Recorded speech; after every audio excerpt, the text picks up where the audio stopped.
Here we go. Wonderful.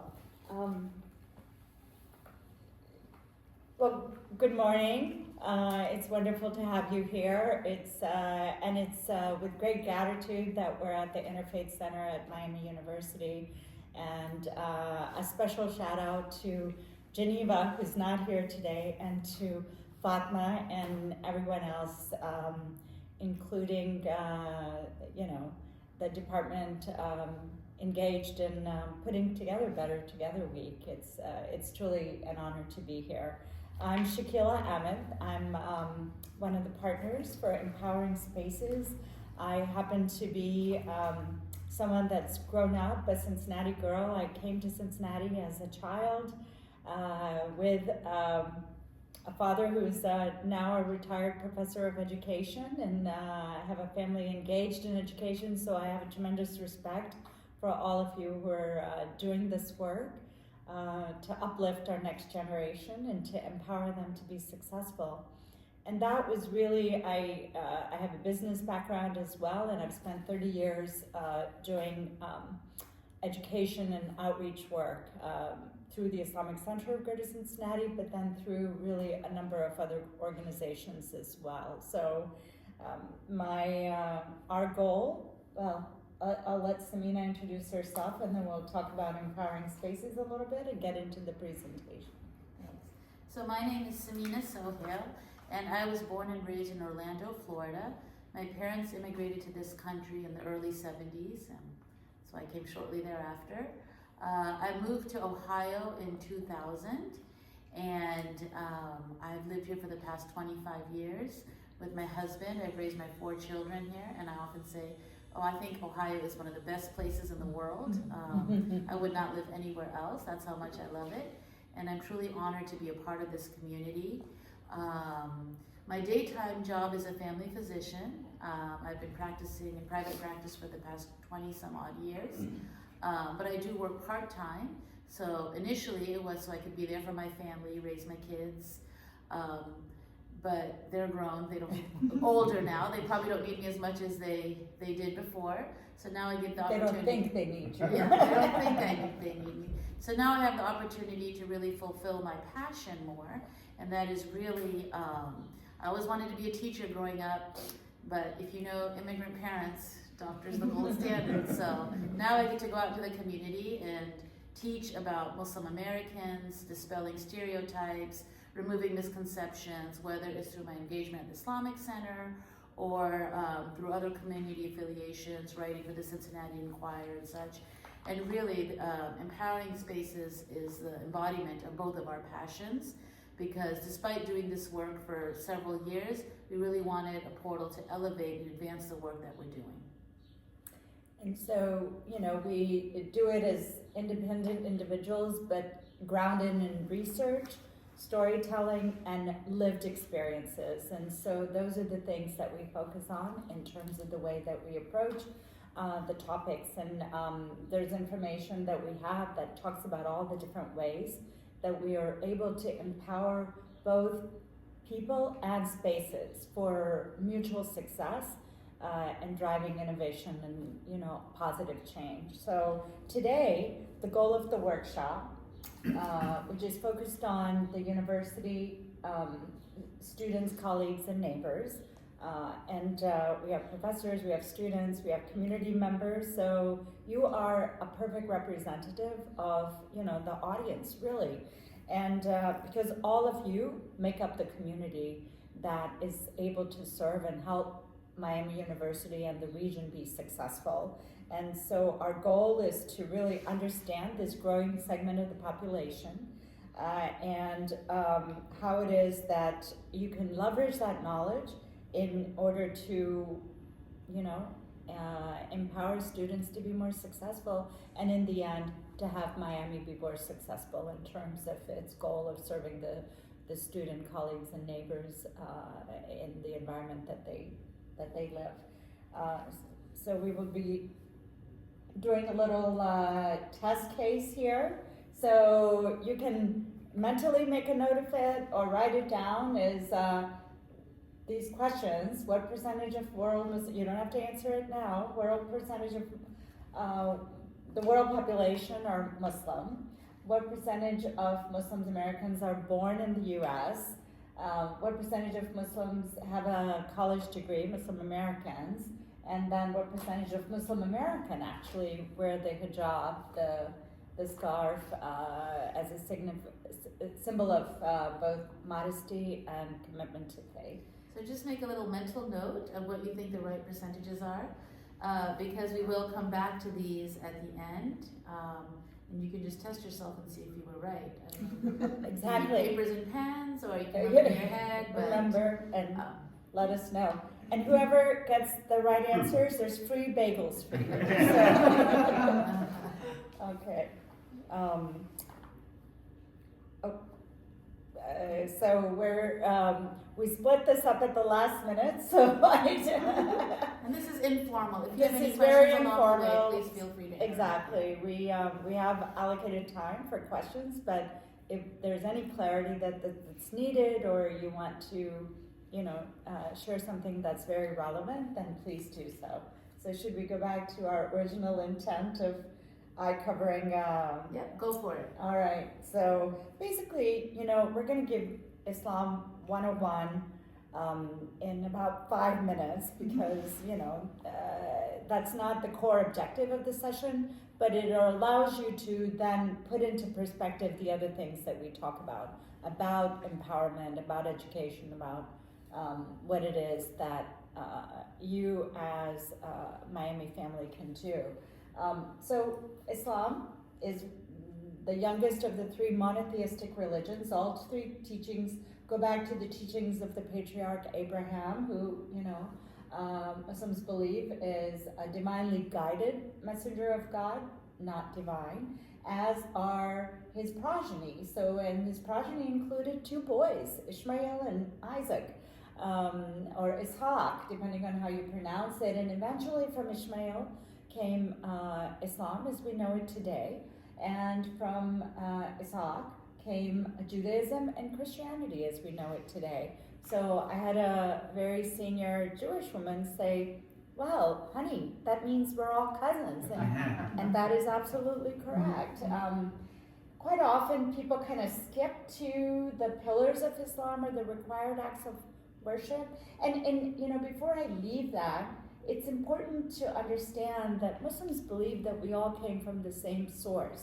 So regardless of your religion, and there's, when we talk about prophets of God, the Prophet Muhammad, the last messenger of God, peace be upon all of them, said that, there were likely 200,000 prophets of God that lived throughout the history of time that brought the message of God to the people of their time. So,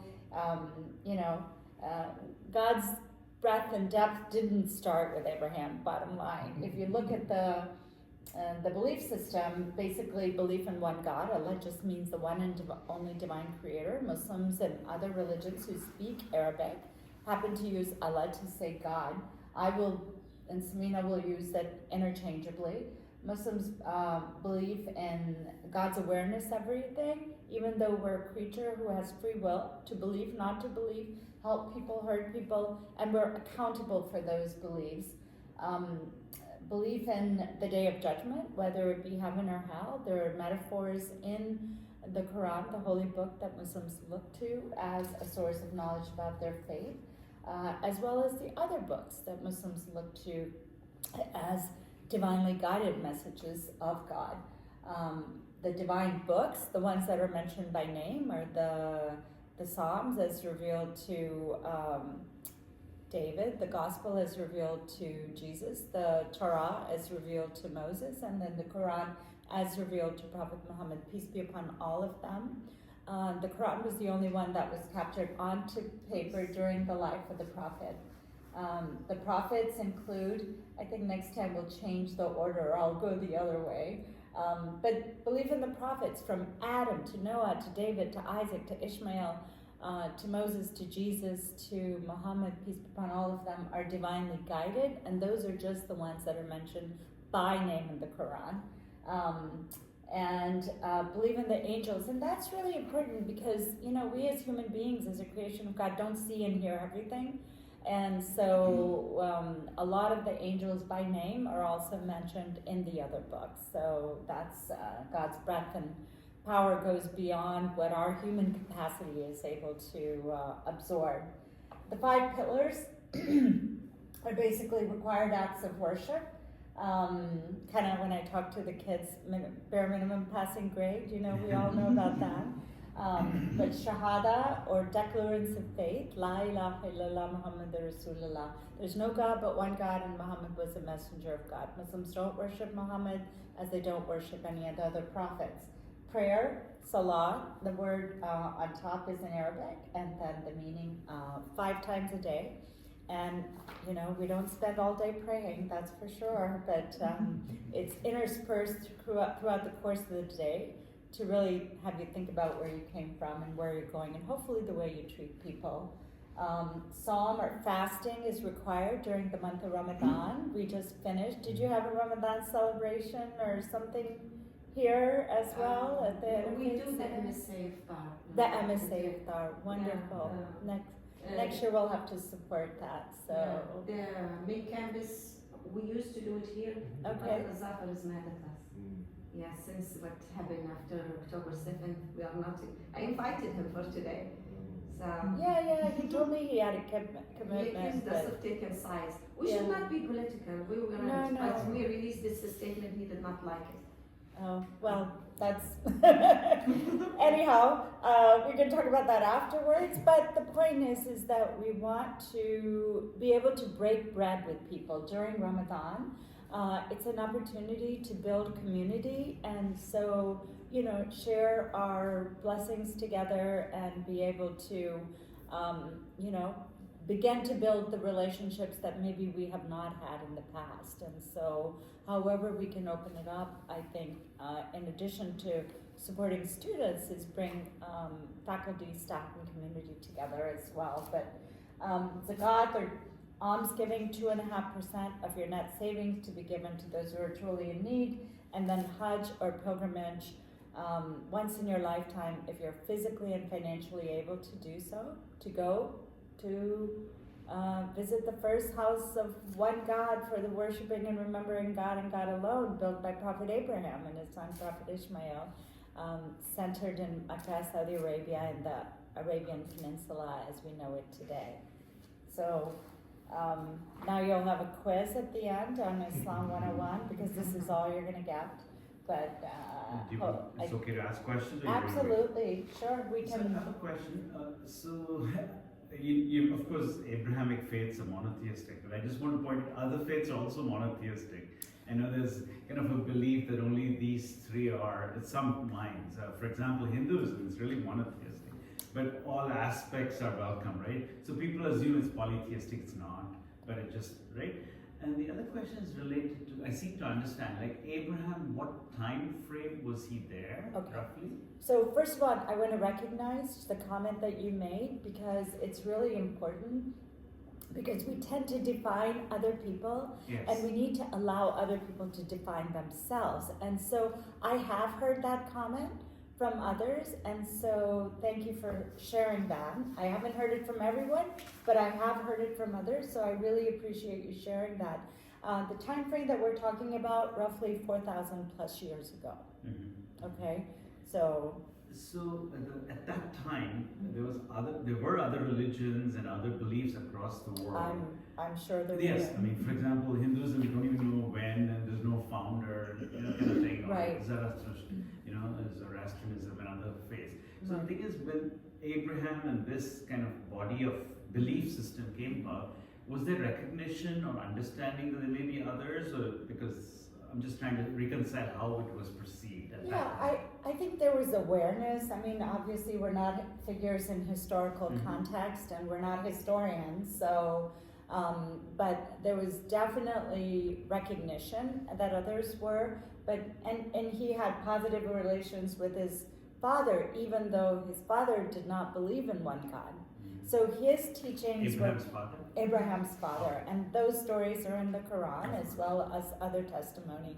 So he acknowledged and he respected family, he kept his relationships, but then he taught the oneness of God. Yeah, okay. So there was, I'm sure, awareness, but his focus, regardless of his surroundings, was to educate and to talk about the oneness of God.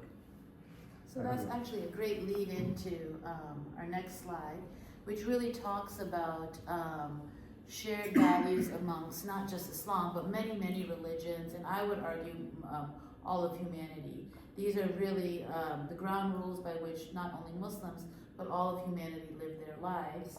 And as you can see, compassion and kindness.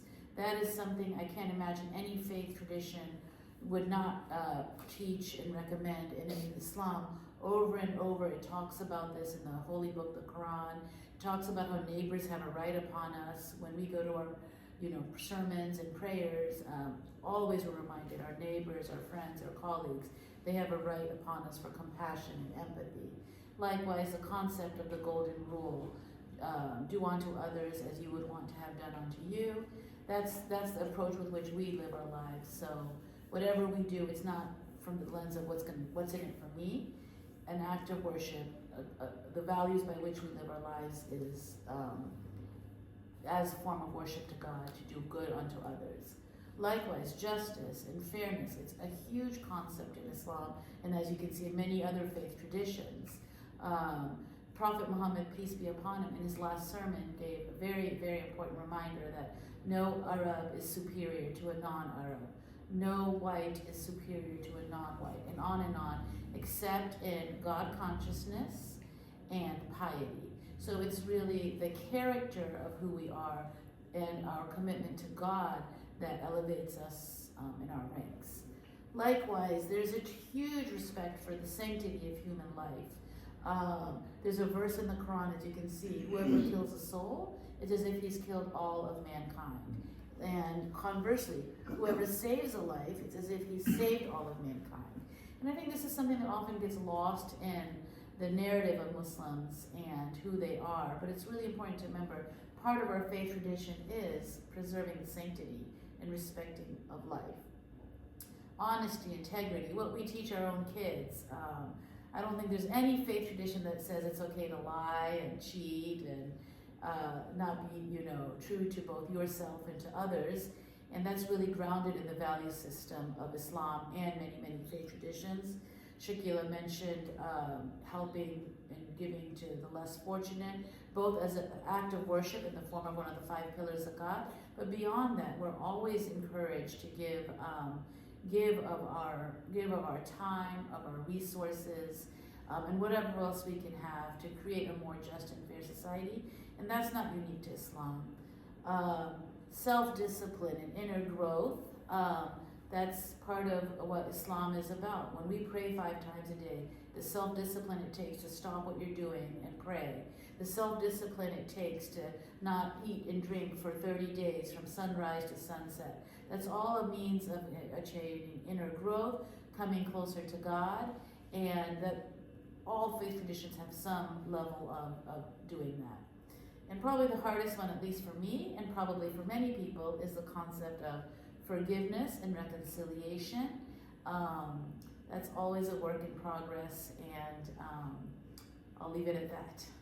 So we'll keep working on it. We'll right? keep working on it. I think that's one of those things that come hopefully with wisdom and age. So. Yeah. And sometimes it comes and goes with all of us because we're valuable humans.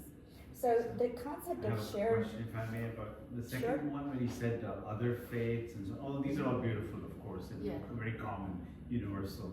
Can you expound on this concept of kafir? I'd like to see what you think of it. How should we understand that? So, and remember, my Islam, I learned in a Sunday school in Florida with like 6 other Muslims. So I learned the basics, how to pray, understand the basics of our faith. So I'm not a scholar, but from my understanding, the concept of kafir means someone who does not believe in what Islam teaches. Right.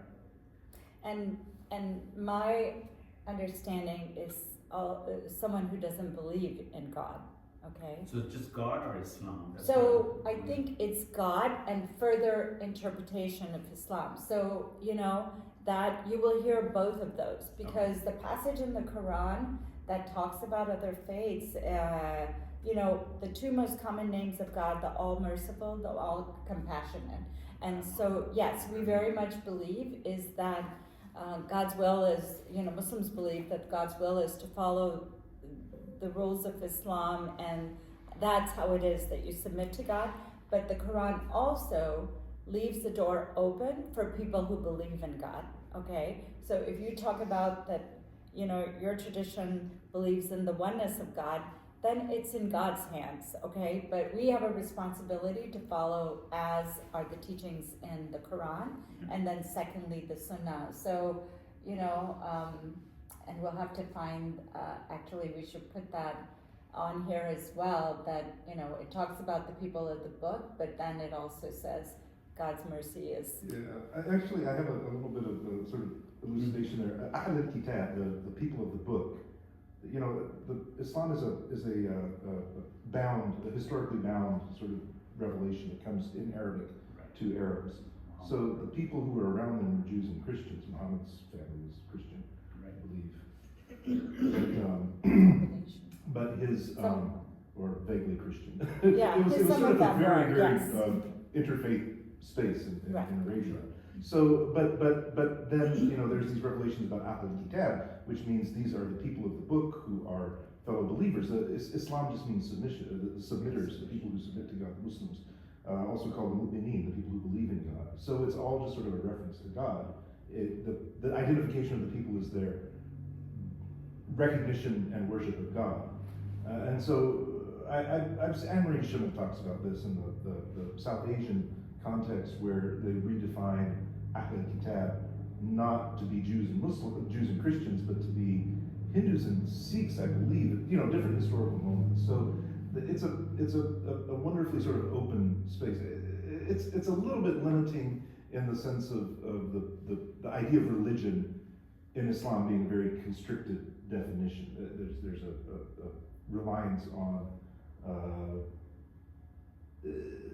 having a divine text, having a book, the Sufi thing, you have to have a book, you have to have a sheikh, you have to have a silsila, something like that. You've got to have a book. So the word deen is actually constricted in Arabic under Islamic theology to refer merely to exclusively to people who have a literate tradition, which would include basically all of your major sort of Sikhs and Buddhists and everyone else.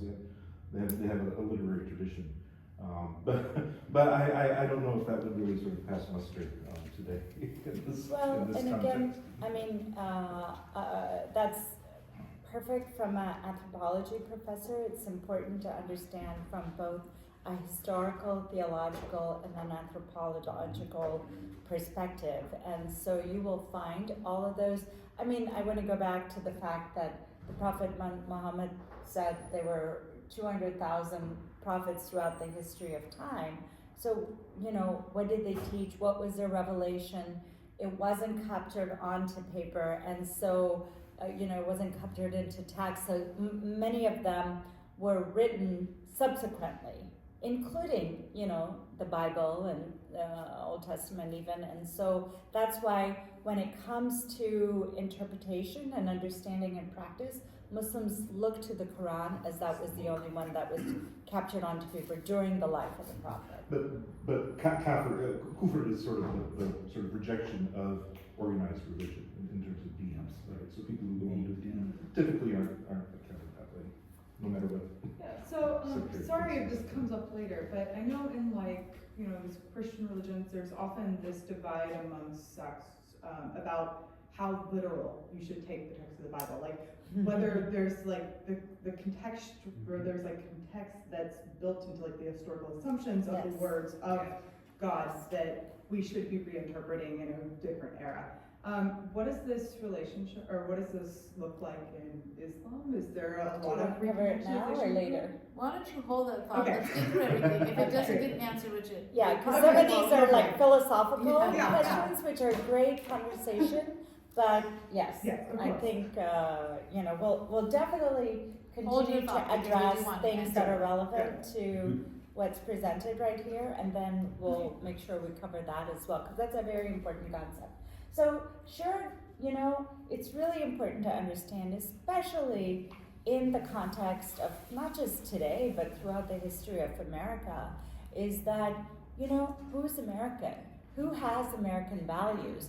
And so for us, it's really important to be able to look at the American ideals upon which our nation was built. And I don't know why it does that, but. I know why. Okay, Go ahead. so it's really important for us to look at those American ideals, and you know, I myself, just being a Cincinnati girl and she being born and raised in Florida, those are important to us because our parents came to this nation for the American ideals. They did not give up their faith. They brought their faith, their culture, as did all of you. It's just a matter of time as to when your ancestors, unless you're Native American, we all came from somewhere else, okay? Or we were forced to come here through the transatlantic slave trade. So you brought your culture, your history, your, you know, faith. And so for us, it's important for discussing, do the American ideals line up with Islamic values? And so we specifically, and you know, we're gonna have a detailed presentation that goes into each of the passages, but you know, there are specific passages in the Quran, which is the #1 source of knowledge for Muslims, and then supported by hadith or sayings of the Prophet in regards to justice, it being that, you know, we have all the right for equal protection under the law. The First Amendment, freedom of religion. I mean, people came here because of religious persecutions. And at one point, Catholics were the Muslims of the, you know, of the American landscape. And I've had Catholics share that with us. This is not my interpretation. And so freedom of religion, there's no compulsion in religion, okay? Again, what's the use of free will if somebody's going to force you to believe, okay? And equality is human. There's no, you know, no Arab is higher than a non-Arab, even though it came in the context of the Arabian Peninsula, and those were the only people that they knew of for the most part. And philanthropy is, you know, everything that we give is considered obligatory is 2.5%. Additional charity is sadaqah or sadaqa, as it might be known as Judaism, and I know it's in there for the other faith traditions. And so, but you know, the Prophet said, if you can't give people money, help them with your hands, with your position of power. If you can't do any of those, then a smile is charity. Okay, so we have, and John has a wonderful smile, so thank you. Respect for the law. This is really important for all of us, is that we have to be able to rely on the respect of law and have processes and procedures in place that safeguard all of the other American ideals. And so that is specifically that we have an obligation as Muslims to follow the law of the land. And so that's very important. And you know, honoring family, there are multiple verses. You know, after God, the most respected person is the mother, and then 3 times after, the father. And so, you know, heaven lies underneath the foot of the mother is a common phrase in addition to the passages in the Quran. The American dream, you know, achieving their American dream is reliant on our work ethics, our integrity, all of those other values that Samina talked about, is that, you know, and that should be the basis for which. So yes, how intelligent we are, how hard we work, how we contribute, those are the things that Islam also has as the vehicle for being able to achieve your goals and do it in an honest and, you know, sincere way. Oops, we're cheating. I think Samina's telling me, move on, you know. So, I mean, multiculturalism, across the board, Islam is not a monolith, and neither is the world, and neither is America.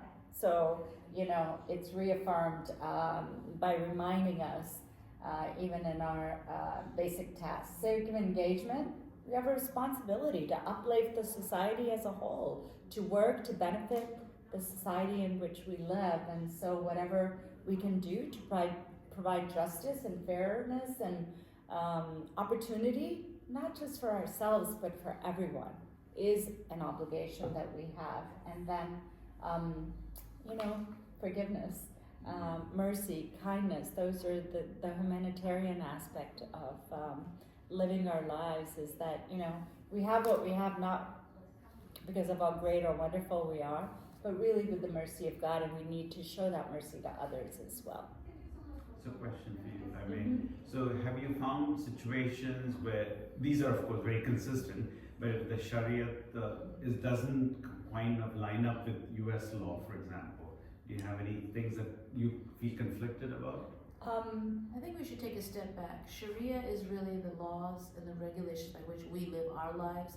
It's how we get married, it's how we bury our deceased, it's how we interact with each other, it's how we pray, it's all of that. Right. Our Sharia only applies to us, so there's no concept of imposing it on people that are not Muslims. So, but for yourself is what I'm talking about. Like, for example, in some other countries, including in India, there's always been the debate, secular, yes, but Muslims want to be able to practice their Sharia.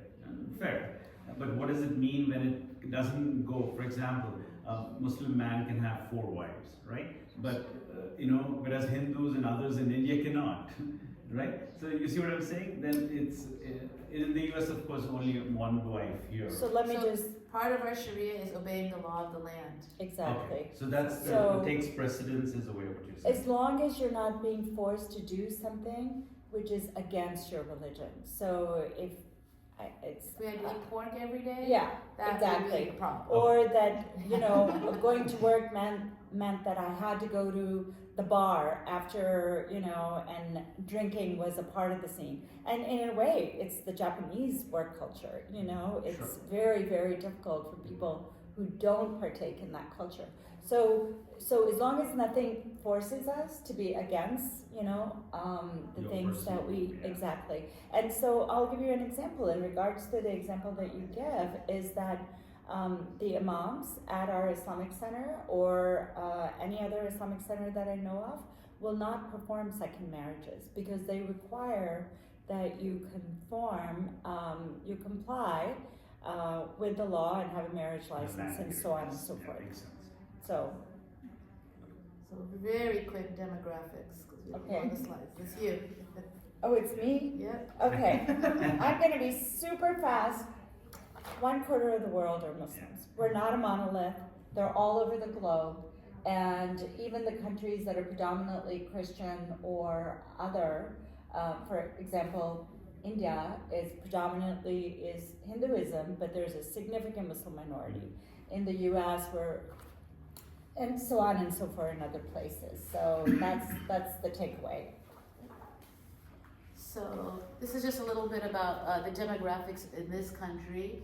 In the United States, we're just a little under 2% of the U.S. population. Ohio reflects that similarly. In the greater Cincinnati area, you can see the numbers up here, and we hope this is representative of how many Muslims are in Miami. The middle graph just kind of shows where there's bigger pockets of Muslims. But I think 2 take-home messages are, number 1, 83% of U.S. Muslims are American citizens. And the second thing is 50% of us were born in the United States. And I find that interesting because just yesterday I had a patient who I saw and she was really upset. As soon as I walked in the room, I knew something was off. And she's like, "Are you gonna have to go back?" And I said, "Where am I supposed to go?" She's like, "Are they going to send you back?" And I'm like, "Where are they going to send me? I was born in Florida." And then she just breathed a sigh of relief. Okay, thank God, thank God. So it's important to know that because sometimes that gets lost in the narrative. Yes, we need to add that slide where there's some, a little man with, had happened, someone's like, "Go back to where you were born." He goes, "Toledo?" So just a little bit more about Muslim Americans as far as our demographics. As Shakila said, we're not a monolith. We're many, many ethnicities represent the Muslim American population. You can see some of the other demographics, but since we're sitting on a college campus, a couple things that I do want to highlight is 46% of Muslim Americans have a college degree, which is a little bit higher than the general public at around 38%. This data was compiled by what's an organization called ISPU, Institute for Social Policy and Understanding, and they do these polls every couple years and compile this data, and it provides a great benchmark to know what our demographics are and what's happening in our community. Another important point to look at is 25% of Muslim Americans are within the age group of 18 to 24 years old. That is much higher than the general public, which is at around 8%. So Muslim Americans are the youngest faith community. What does that mean for a college campus? These are the people that not only are you going to go to school with, but you're probably going to be working with in the future. So to leverage your success and their success and the company's and the organization's success is probably a good idea to know and understand each other. Students make up 13% of who Muslim Americans are. That makes sense, and that is also higher than the national average. Muslims create about 1.37 million American jobs. So your employer could be a Muslim. And I think one misconception is that Muslims are not loyal to this country. But if you look at the demographics here, military participation is comparable to the national average for Muslim Americans. So it's a lot of information, but it just kind of gives you a bird's eye view of who Muslim Americans are. And now we get into the concept of Islamophobia. Okay. At the beginning we talked about what are obstacles to an institution's success, to a community's success, to student success, and the empowerment that we're able to, truly provide. And so Islamophobia is a real obstacle. It's very real. It's really an extreme fear, translated extreme fear and hostility towards Islam as Muslims, which often leads to not just hidden biases, but hate speech, hate crimes, and then social and political discrimination and isolation. And basically it's anti-Muslim racism, if you want to put it in a simple word. And it is something that ISBU tracks, other organizations track, and we could do a session in itself on that, but we wanted to give you a bird's eye view in terms of how it could manifest itself. So yes, on an individual basis, verbal harassment, hate crimes, microaggressions, it's, those we may see, and sometimes we just look the other way, and sometimes they can't be ignored. Institutionally, it's really important that we look at our policies and practices, and we truly are fair to everyone, and that organizationally, government-wise, is that we are not pitting any one community against the other, and we allow all communities to flourish and provide to our collective success. Immigration laws, policies in the workplace, and so on and so forth. Those are very specific things that our intelligence people have to deal with. Structurally, a lot of these things, unless they are checked, become systemic. They become ingrained in the systems. And so whether it's the media, whether it's online, those things manifest themselves in a way where, the norm is, the abnormal is projected as the normal. Okay, you're like, well, there's no news service here where we're presenting and talking about mutual success at, Oxford and Miami University, because it's not the abnormal. If we were here punching each other or, calling each other names, you bet the media would be here. And that's what would be projected about Miami or other institutions. And so it's really important to understand the abnormal makes the news, and that, systemic racism is perpetuated by such stereotypes. Gender relations, we'll talk about that a little bit, and negative portrayal, we've talked about that a little bit, we'll continue. So if you go to the next slide. It is me. Okay, thank you. You know, it manifests itself, the Islamophobia and the environment manifests itself in real life lived experiences. Our lived experiences, as progressive and wonderful as our community is and well educated as, we've all experienced Islamophobia. I mean, you know, I've experienced it at the airport, not necessarily from TSA, but another person who just turned around, looked at me, and said something which I've never had anybody, you know, say to me, and it was just appalling. I was in shock as to how people can be so disrespectful, and that's a minor case. I know people who've had, you know, abuse at home, in their neighborhoods in terms of dead animals being left at their doorstep. These are friends of ours, okay? And then, you know, students have gone through a lot, and Muslim women in particular. And so the number of 63%, 62% of Muslims have experienced discrimination is very real. And so, you know, incident that I have or other people have went unreported. So, you know, if it's occasionally, it doesn't get reported. And then this doesn't discount the discrimination against other groups.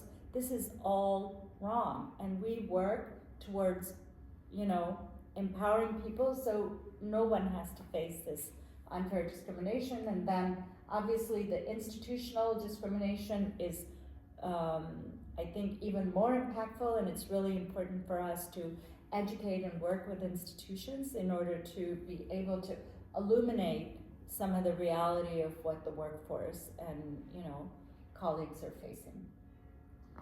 So, along the same lines, the impact of Islamophobia on campuses, as a mother of 2 college students and 2 aspiring college students, where you go to college is just such an important decision, because those 2, 4, 6, 8 years, whatever years you are on campus, really form who you're going to become in life. The relationships that you have, the experiences that you have, the classes that you take, the professors that you have, all of that is just such an important decision in where you go to college.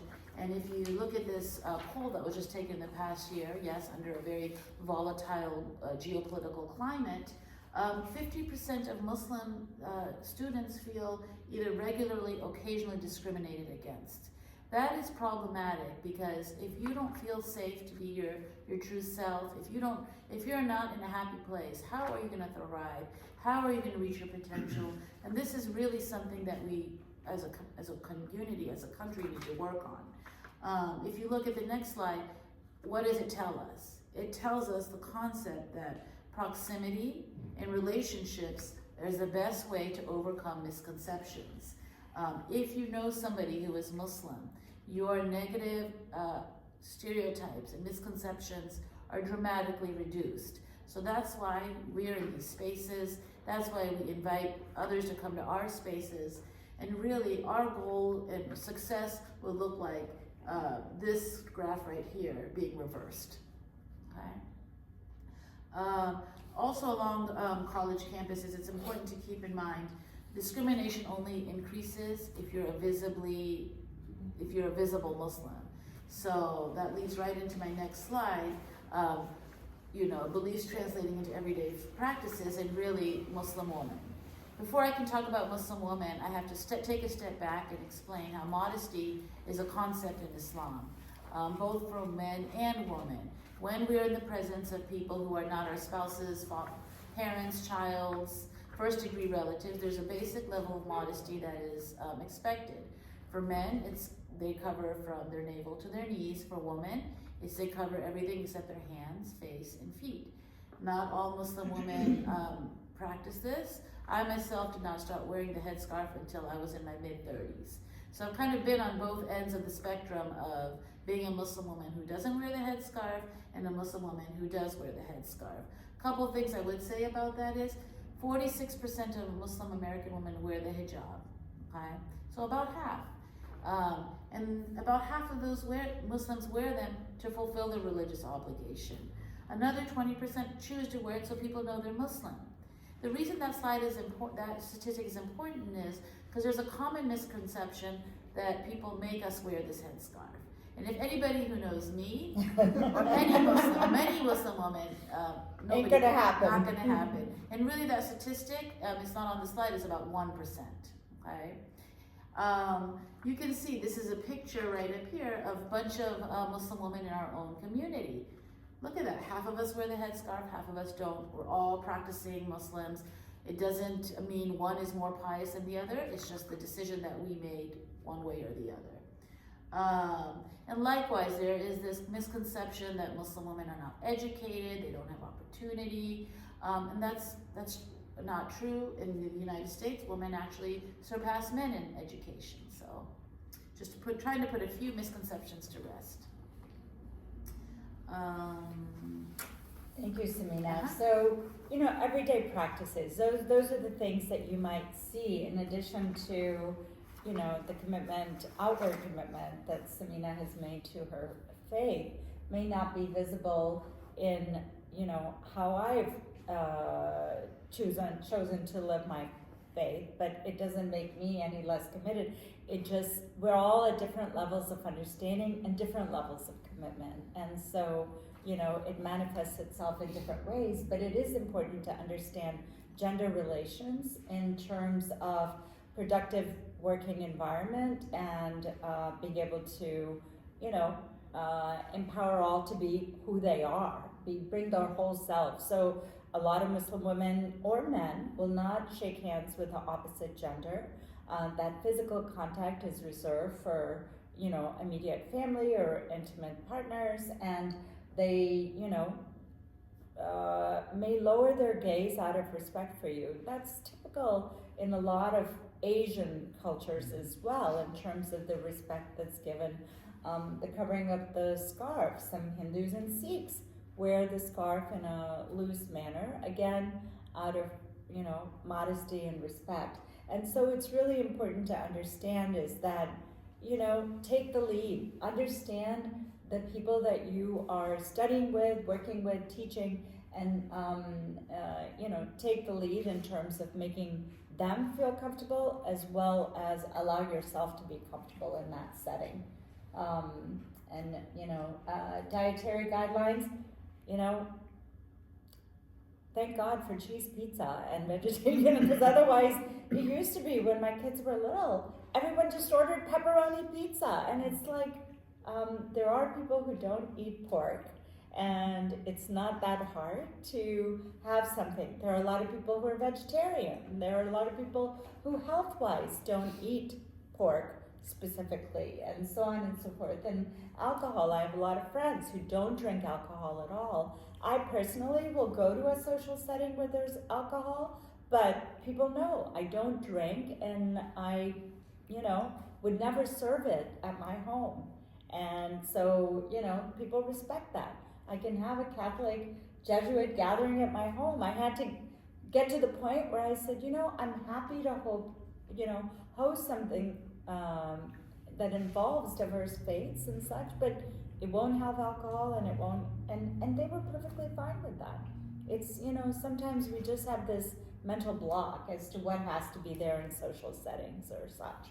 And halal options, meat that's prepared in a specific way, is preferred by a majority of the Muslims. And, fish is always halal, and vegetables are always halal. So, if nothing else, you have all of those. Wudu and prayer, I just want to, Muslims wash before they pray. They make the intention and then they pray. They can pray anywhere, but the required congregational prayer is typically done at the mosque, but men are required to pray in congregation. Women are encouraged, if their duties from young children allow them to. But wudu is a part of getting ready for prayer, which means physically clean. And so one of our daughter-in-laws is not from a Muslim background, but she's really learned beautifully about Islam, culture, all of that. And so when we went to their home, they bought a new home, and even before us, I noticed they had put in bidets in their bathroom. Some people call it the Muslim shower, some people call it bidet, whatever you want to call it. But you know, it offers a level of cleanliness, which is required for the wudu ablution. And so after we came back, we're like, dang, why didn't we do that? You know? And so we put in a bidet. And I will tell you, the biggest fan of bidet is our 5-year-old grandson. He goes, I want a bidet, because then he doesn't have to touch his bottom, you know, and he's clean. And so now our whole family has bidets. So it's, you know, the concept of wudu leads to cleanliness, which is relevant for everyone, and it makes a lot less mess. I just want to add to this slide, because we're on a college campus, there's a lot of dating and hookups and all that happens across the country. Really? Yeah. So on paper, Muslims are not supposed to date. Again, that's on paper. You'll see every type of spectrum in between. But you may notice, or you may be aware that Muslims, you know, they're not supposed to be dating. You will see some, but many will choose not to. I'll leave it to that to your imagination. You know, and you know, a lot of them do group gatherings and group dating and get to know one another. And there's, you know, not the traditional concept of arranged marriages as we may think of it. There's assisted marriages in the sense that, and it's no different than in the old Catholic tradition where your family would introduce you to, or in Judaism or in Hinduism, Sikhism, is that people, you know, hey, why don't you go talk to so-and-so at a wedding, or so on and so forth. And so now we're just going to shift gears a little bit and go into some tools and strategies. Yes, go ahead. Oh yeah, I just have a question about the prayer. Yeah. It's like, I'm aware that you're supposed to pray 5 times a day, right, at like specific times. I've actually never really seen anyone take a step back and say, I need to pray because it's noon. So like, what does that look like for most Muslims? yeah, that's a very good Yeah. question. So it's basically finding a clean, quiet space to pray. It takes less than 5 minutes to fulfill the actual obligatory part. That picture is actually a picture of my father-in-law and my brother-in-law, my husband in front. We're at the airport, CBG airport, in the chapel. And there's prayer rugs there and a place to pray.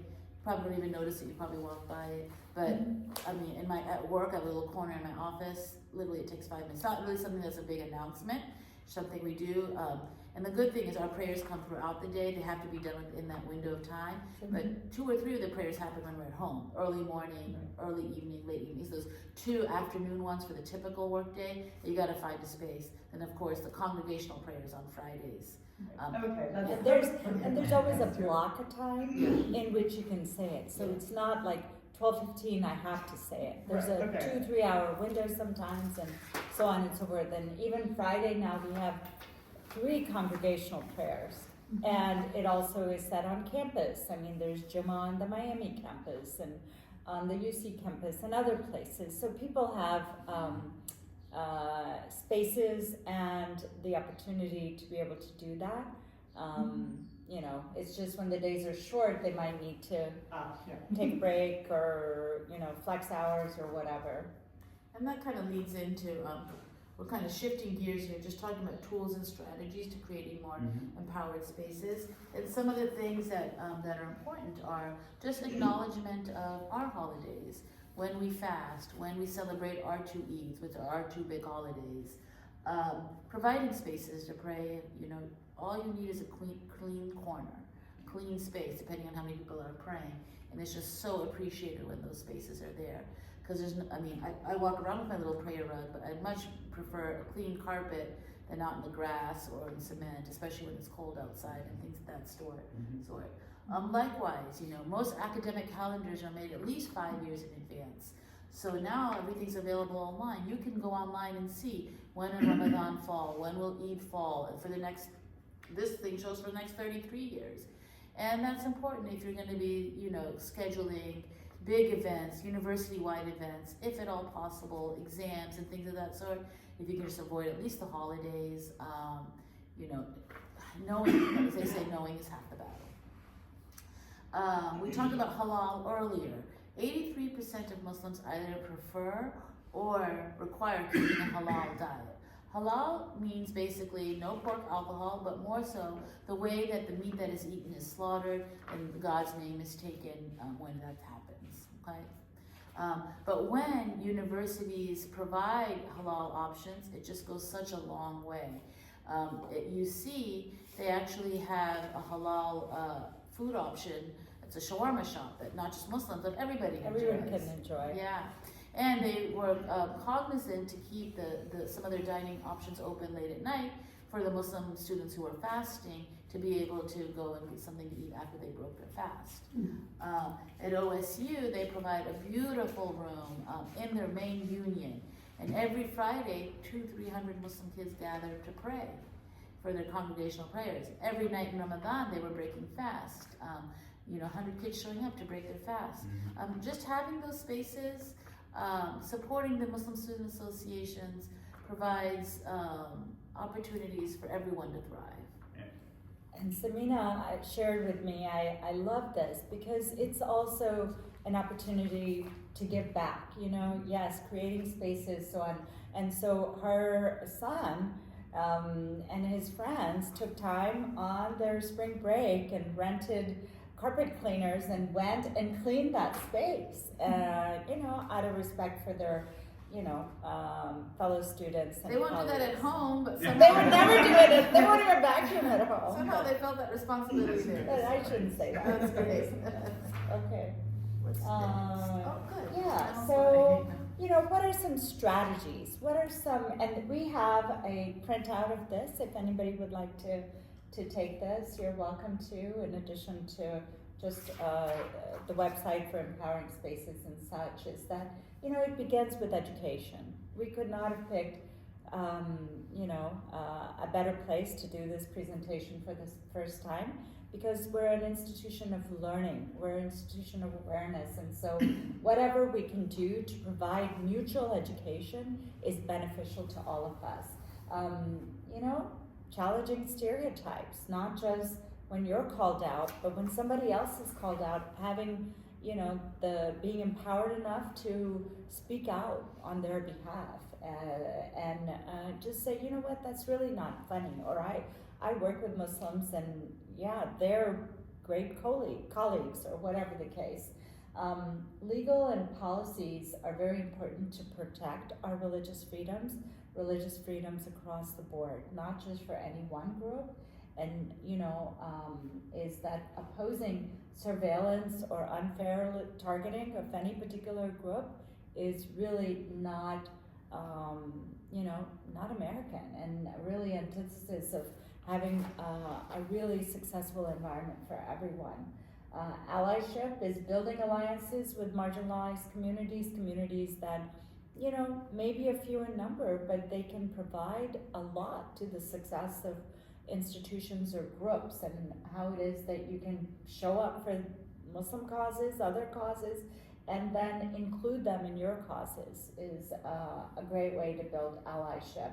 Institutional inclusion is that, we're not talking about special inclusion, we're talking about across the board inclusion to make sure that we're able to include people that are representative of the communities that we serve, and that will prepare our students in our workforce to be successful in the environment in which they live, the American landscape space as well as the global landscape, because many countries are transatlantic or global in nature. And so we want to be prepared to be successful in those environments. Mental health and community support. Samina was invited to speak to the psychology group the other day, and it was a packed room. And so how faith communities need to show up for their membership. They need to show up for other people, and they need to check your biases at the door, as Samina said, because as a healthcare provider, as a community civil servant, as psychologists and just across educators, we need to check our biases at the door and provide that support that's needed for the community as a whole, and understanding that victims of Islamophobia or other forms of discrimination is real, and all of these things are very important to provide that counter support and success. Right, so So now with that, we get to get back to these things. What percentage of the world's population is Muslim? Does anybody want to shout out the right answer? 25% of their Correct. So, how many people had that right in the beginning, and how many people had to change after they? Oh, good. So everybody knew it from the get-go. But it was just a guess. Oh, it was just okay. Not that I, good guess. was informed, like Alan, yes. So the second one was, what percent of Muslim Americans are born in the United States? What's the right answer? 50. And who had that right from the get-go? No? Did you think it was lower, higher? I didn't think. Yeah. Thank you for being honest. You thought it was higher? Okay, interesting. And then what percentage of Muslim Americans have a college degree? The right answer is 46%. And who knew that? You did? Yeah. Wow. Okay. I didn't know that. Okay. And then what percentage of Muslim American women wear the hijab? Yeah. What's the right answer? 54, is that what that says? It's actually 46%. 46, okay. Okay, Yeah. yeah, about half. Who knew that from the get-go? Yeah. It's higher than what I thought, Just So a little I learned- trivia. Yeah. in doing our research. So we are going to open this up to questions. We really appreciate you taking the time to come on a Friday morning. If you could pull out your smartphones and just do a little feedback, it helps us improve our presentations, and also tells us, where we can do better, and also tells me if my technical skills worked or not. So I all that credit goes to Samina. So, but we want to talk about please do. Your question was about sex in Islam. No, it was about like the interpretation of the Quran specifically, and how open that is to reinterpretations.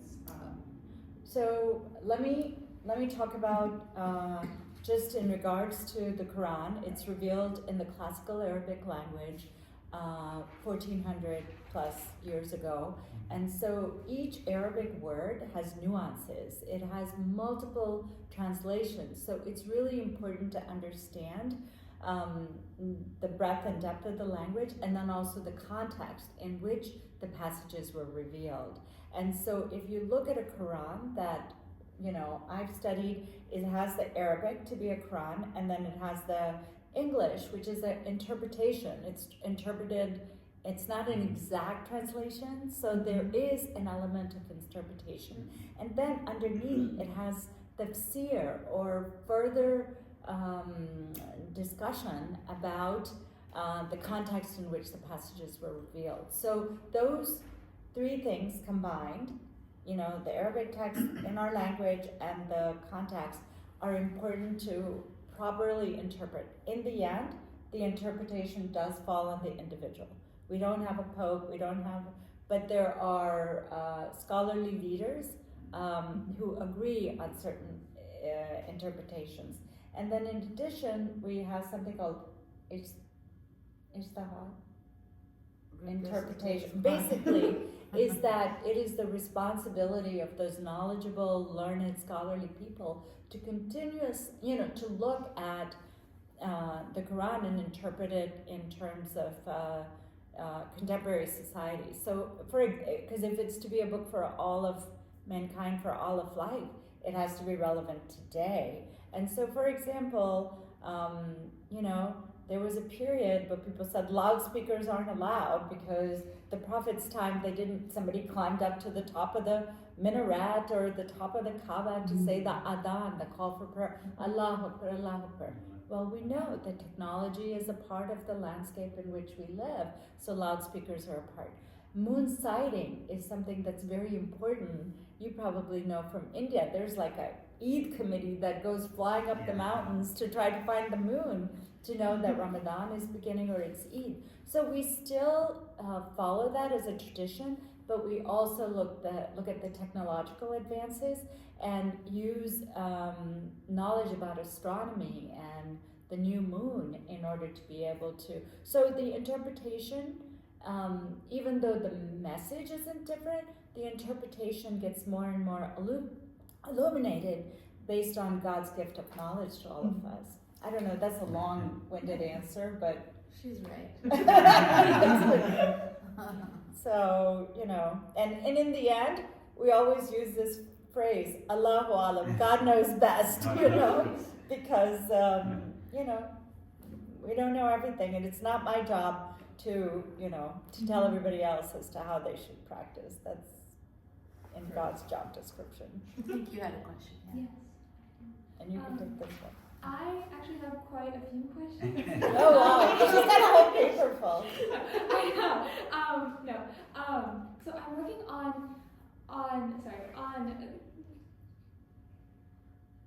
a research project, which is a 19th century Ottoman Islamic prayer book.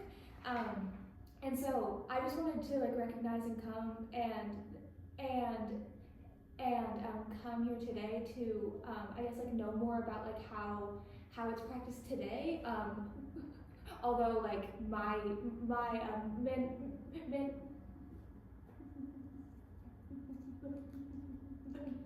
manuscript is old and also from a different region. I also want to be cognizant that there are still so many people who practice this. And so I was wondering if today forms of meditation are practiced, or if that's the correct word for it. What is the headspace that you get into during prayer and how, I guess? So our 5 daily prayers in some ways is a form of a built-in meditation, because when we're praying, once we lift our hands and say Allahu Akbar, that means God is great. That means God is greater than anything around me. And when I'm praying, I don't talk to anybody else. I don't eat. I don't drink. I don't look around. My head is lowered in respect to God. And it's basically a conversation with God. That conversation encompasses many parts. It encompasses recitation from the Holy Quran. So the divine verses, we begin our prayer with that. And those divine verses acknowledge the power and magnitude of God, acknowledge His mercy, acknowledge His kingdomship. It begins with asking for His guidance and asking Him to keep us on the right path. Every time we stand to do the prayer, those are the first things we do. And then there's different parts of that prayer. We bow, and it's basically a form of humbling ourselves in front of God. Then we stand back up, and then we put our heads to the ground. And there is no bigger submission or to any being or anything than putting your head to the ground. And that's all our headspace is really reconnecting to God and reminding that no matter what we're doing throughout the day, first and foremost, it centers around God consciousness. And those are just the obligatory 5 times a day prayers. Beyond that, there are recommended, so many voluntary prayers and night prayers, and some of the most spiritual prayers that we have, which is highly recommended in our faith, is in the early morning hours before even the sun even begins to rise. That's when the house is asleep. That's when the world is quiet and dark. And really, if you're getting up at that time and standing in front of God, saying your prayers, reconnecting with Him. A lot of times you'll notice that Muslims will start doing more of those prayers when they're in desperate times, when somebody's sick in their family, or they themselves are sick, or they have children that are going through trials. And that's when you really just stand in front of God and pour your heart out and you cry to Him in prayer. And all of that is a way of meditating and reconnecting. I hope that answers your question. And I think So you go ahead. just to complete the loop there, beyond that, you can have a dialogue with God at any time. And so, people may call it meditation, doing your wudu or ablution is kind of a meditative cleansing and preparation process. Sitting and just having that conversation, listening to the Quran in a beautiful, melodious way, for me, is one of the greatest ways for reconnection. So there are definitely many opportunities and ways, and sometimes it varies in culture to culture as to beyond the formal salat as to what people utilize in order to make that connection. You can say connection with Allah, connection with God, you can say spiritual, connection, whatever it is. There are many ways and opportunities. You were Join the gonna- discussion, if I may, and I wanted to understand more of what everybody's saying. So to your point, anything could be meditative, right? Washing dishes also, whatever you do. I used to work for Cascade Okay. and do the dishes at home. But to your point, it can be meditative, but I think what I'm trying to understand, I used to lead meditation with PNG and also participated in the committee for the Festival of Faiths ever since it started, and we've all had different meditations from different faiths. But in certain traditions, right, there is the meditation per se, but I didn't see meditative practices, perhaps only in the Sufi tradition and some other traditions. Is that what you're trying to understand, like an actual meditation versus anything and everything can be meditative? I think what I'm trying to sort of understand is the language that I should be using, because in this little prayer book, it's only about this big, but it unfurls to be over 2 feet long. It's like it's like an accordion fold book. And so I was wondering, I guess, if prayer books are still used today, and also if that like circular format had any sort of meaning, and then also it kind of flows into my next question, which is that what we've noticed about this little document is that it seems to have a lot of images of sacred objects, and also things that Ottoman sultans would have tried to collect as relics. And so I was wondering if relics was also the right term for them, sort of like tunics, and what else? Like images, the stone imprint of the footprint of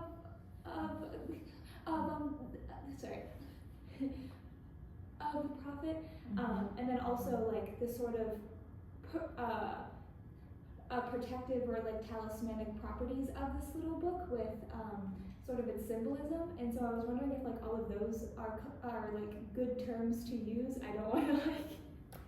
So I've been to Turkey. Have you been to Turkey? And so we've been to the museum where some of these artifacts, and I would say those are more, artifacts that also have a spiritual connection because they remind us of the teachings of the Prophet. So all of these things, it's really important to differentiate in the sense that none of that is required and none of that is something that we would worship.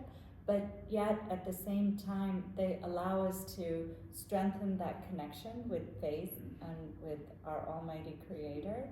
And so, people throughout the history of time, I would just look at it and keep it from a historical perspective, unless it's something specifically from the Sunnah or the traditions of the Prophet, the sayings of the Prophet. So, prayer books or du'as, calling upon God, supplicating God, are used in order for that enhancement of the spiritual connection. Meditation is a term that is traditionally not used in Islam, but people can equate it to other practices, and so the whirling dervishes, and for them that's a form of prayer and meditation, and and they are immersed in that experience, but it is not a part of traditional Islam. It's something that's very cultural and very authentic for the Ottoman and the Turkish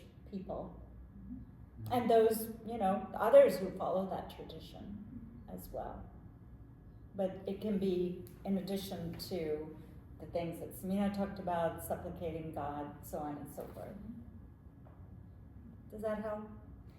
A little bit. And are there books? I think there are books. They would be looked at from a historical context, and you know, there are other things we, you know, traditionally in Islam, we do not look to images of the prophets or, you know, anything along that line, but there are miniatures that exist from the Persian Empire and so on and so forth. And so each culture, I think, remembers history through different artifacts. And I guess we would look at them as artifacts more so than spiritual relics, you know? Yeah, and then also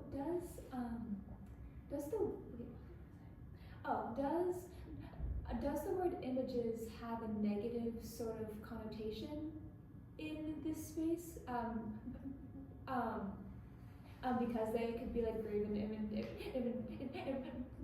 like you should not depict the like face and body of the prophet, right?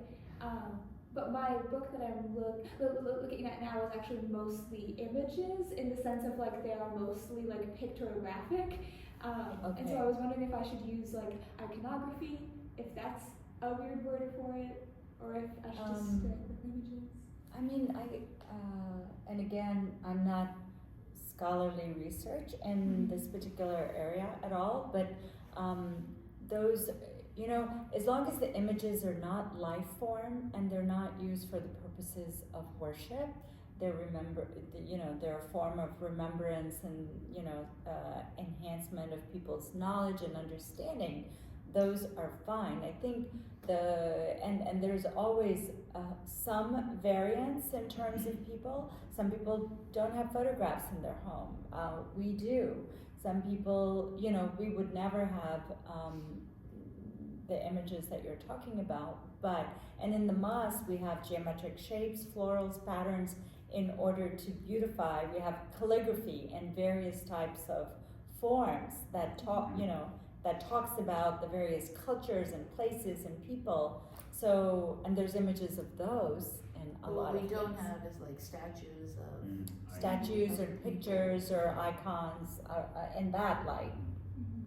So, yeah, if you know, what I would say is that if you're doing your additional research, we have a couple of resources that are much more scholarly. Dr. Fuad, I'm thinking, who's written multiple books on Islam and very well versed. So if you have other questions or things, maybe, you know, beyond our pay grade. yes, exactly.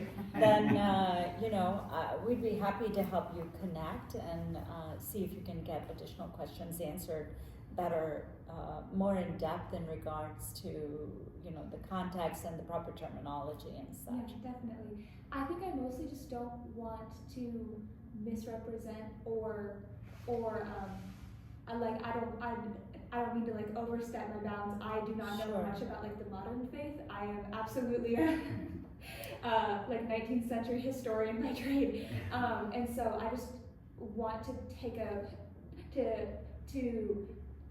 sort of historical perspective while also like not actively offending anyone who currently practices today. Right. I commend you for that, and I would put it in the context of this is a 19th century historian interpretation and paper, and if you want to run by some of the things that you have a question about, we can get you connected. Yeah, yes. All right. I have one more. Sure. So I love having you here. You know, you're asking really good I'm questions. trying to learn. Absolutely. And I'll tell you why.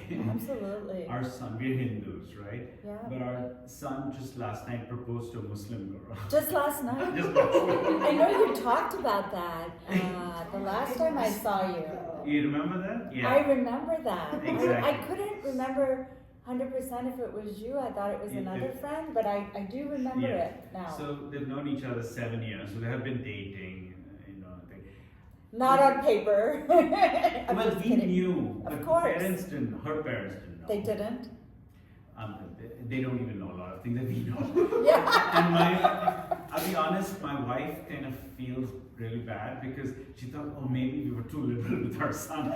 I think it's fine. I mean, we want them to be happy. The only question, and sorry if it comes across as provocative, it's not meant to be, I'm just seeking to understand, because we want them to be happy, and she's a very nice girl and all that. But she's a little conflicted because certain people in her family are very devout, and they, for example, they want our son to convert, because a Muslim girl cannot marry a non-Muslim, right?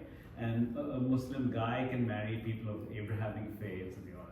So they can try to understand some of that. And I've said to them right from the beginning, 0 or both. He's kind of agnostic, she's kind of agnostic. Like, for example, she does certain things. She doesn't do namaz, she doesn't wear the hijab, she drinks alcohol, whatever, personal choices. Or our son does something. So we said 0 or both. You're both agnostic, don't follow anything, or if you want to follow both and enrich, bring yourself. And I've been doing that all my life, Festival of Faith and all that, right? So this is my test of accepting and really doing that. So I'm looking for a little help because I'm trying to get common ground for them with some kind of acceptance. And the Shada, okay, if that's what it takes, it's fine for our son, but we'd like her to do something. Any guidance, please? I'll let you take that one.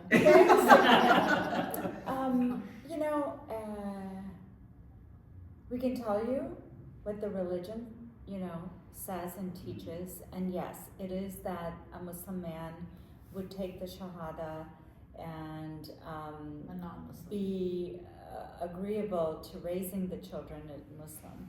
So, I mean, if you go, by the book, this is, and so in order for them to have a nikah, that would be a prerequisite. At the same time, we know a little bit of diversity in regards to, interfaith marriages. In no way would that say that he doesn't respect you or your beliefs or any of that, even in that strict, context, and that she has an obligation to also know and respect and, to the degree that doesn't conflict, be a part of that. And so, are there people who are outside of that traditional? There are, and I really, I've not had that direct experience, so I can't really share with you, and I can't, I think,